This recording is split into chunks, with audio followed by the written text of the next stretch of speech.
Thank you so much. It's a privilege to do this with you in the room, believe me. I have been a Christ follower all of my life. I came to Christ when I was 4 years old. I remember the day.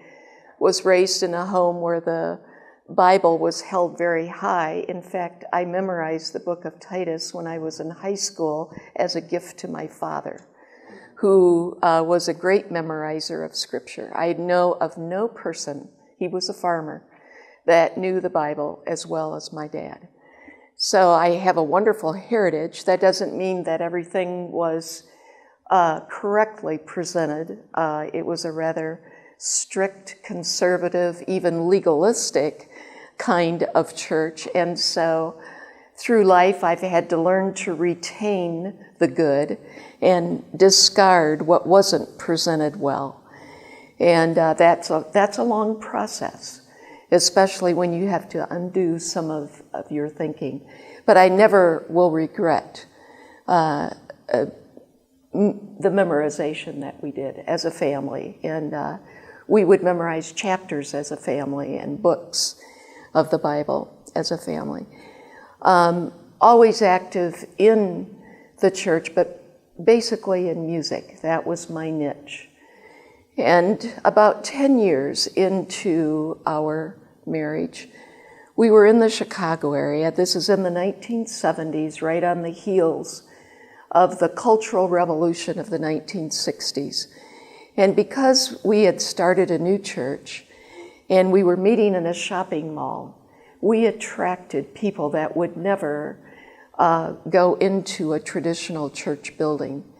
So we attracted the hurting people, victims of the culture.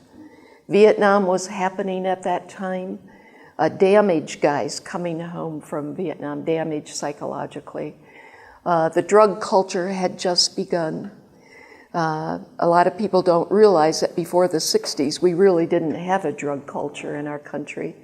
So we were dealing with that. Eastern mysticism crept in, and people were experimenting with that. They were experimenting with sex, and existentialism reigned. People were trying to bring meaning into their life. Have an experience, have a happening, have a trip.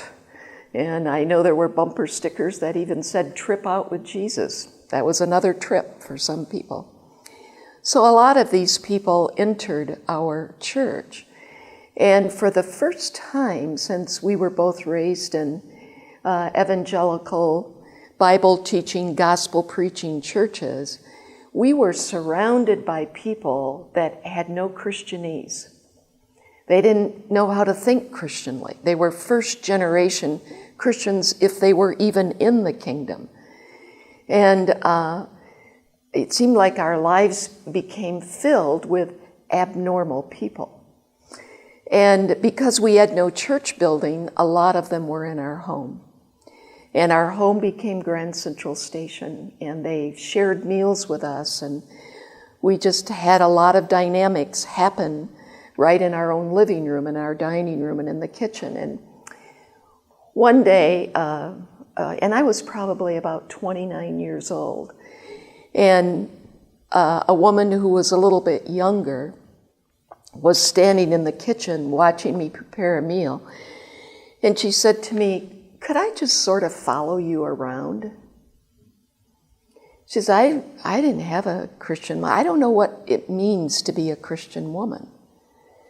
And I thought, wow, I'm young. My children are I'm not that older, godly woman in Titus. And then I realized, yes, I am.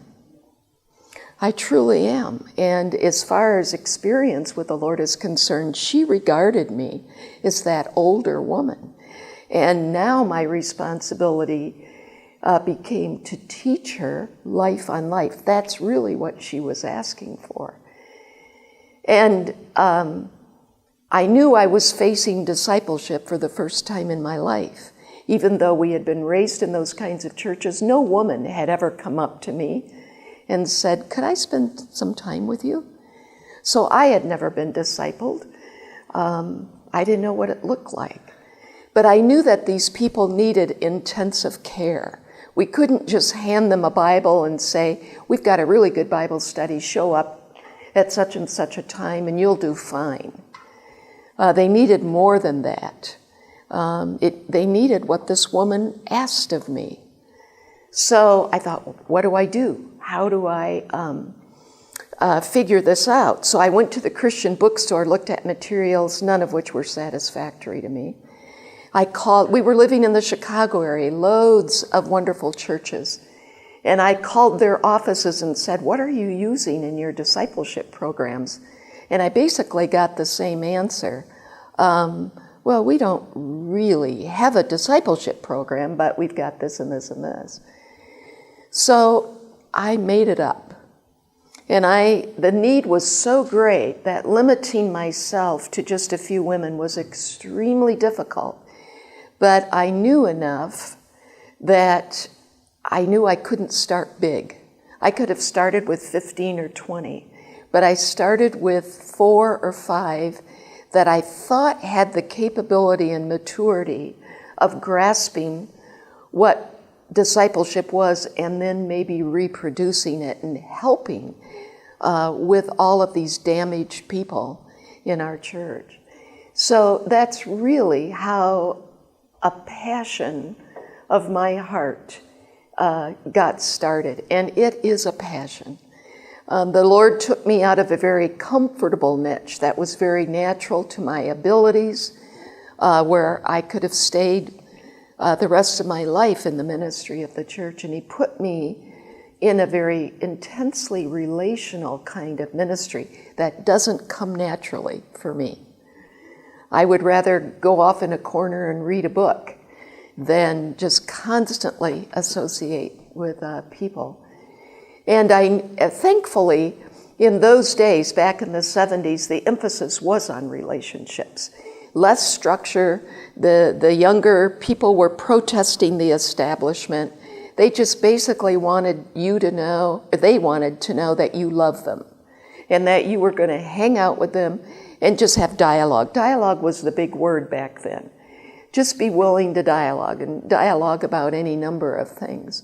So that was on my side because I didn't really know what to do. But through the years, I got a clearer picture of what is involved in discipleship and the balance between academic and relational, that they both have to be there. You can't be tipped to either side. You have to strive for that balance.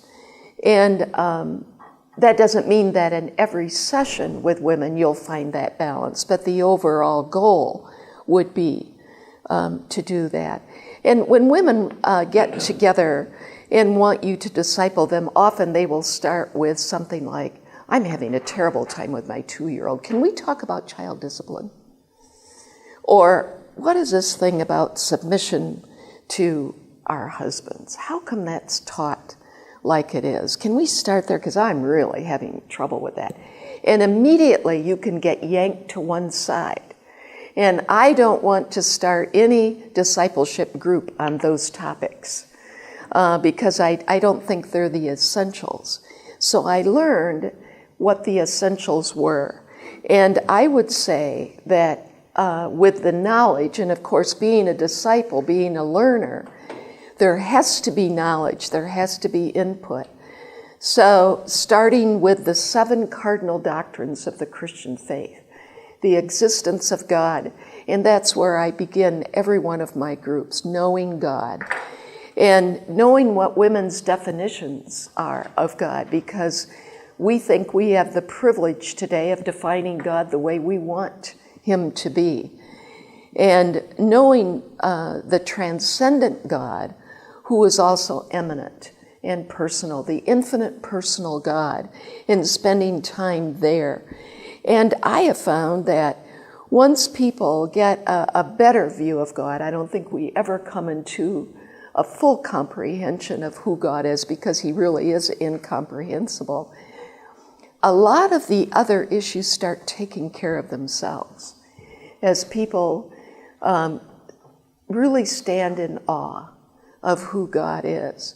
So I want to start there and then immediately go into what it means to be human. I think the two of those are just like that. In Genesis 1 through 3, that passage has become paramount in my own life and in teaching others. Made in the image of God. The creation order, which teaches us about the Trinity. And knowing the Trinity and the form and diversity and the unity and diversity and the form and function and the beauty of community, all of that comes from the Trinity. And to have women just be in awe of who God is, that we serve, and love a God who is three distinct persons. And then how that affects our humanity and the beauty of humanity. Knowing that we will always be human. We will never all of a sudden by osmosis transfer into the divine. We will always have human nature, even in eternity. And that we can enjoy our humanness, that we can relax in it, and because that's how God made us. So starting there, and then going into the person of the only begotten Son of the Father, and knowing those creeds like the Nicene Creed and the Chalcedonian Creed, and letting the depth of that work, which people labored over, they're so precise in their language, that we would understand this marvelous God, and especially the only begotten of the Father. And the uniqueness of Jesus Christ being dual nature, the only human like that ever lived on earth. And falling in love with the person of Christ before we get to his work, what he's done for us.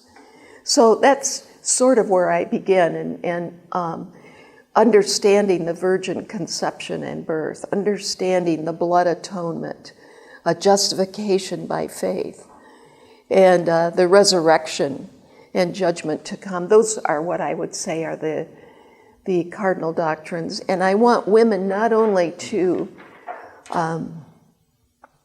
grasp the depth of that, but be able to teach it.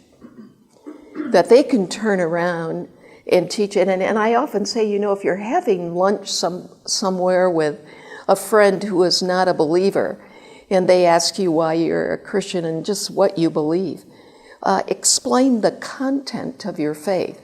That it's not just, Jesus is just a wonderful friend, and he's just really met my needs. And speaking of him on the basis of felt needs, but giving content and saying, this is what I believe, and these are actually things that I think I would die for, because they are convictions of mine. Seeing women through the years come to grasp the rich content of the faith has been so rewarding. But this is all done in a very comfortable relational setting. All of my groups have met in my home. I think maybe that's easier for women than men. If I have a morning group, and my groups go for 2 years, and if I have a morning group, I always serve them breakfast. Right now I have an evening group. They're all professional women, and some come directly from work, and we meet at 6 o'clock Monday night, and I serve them dinner.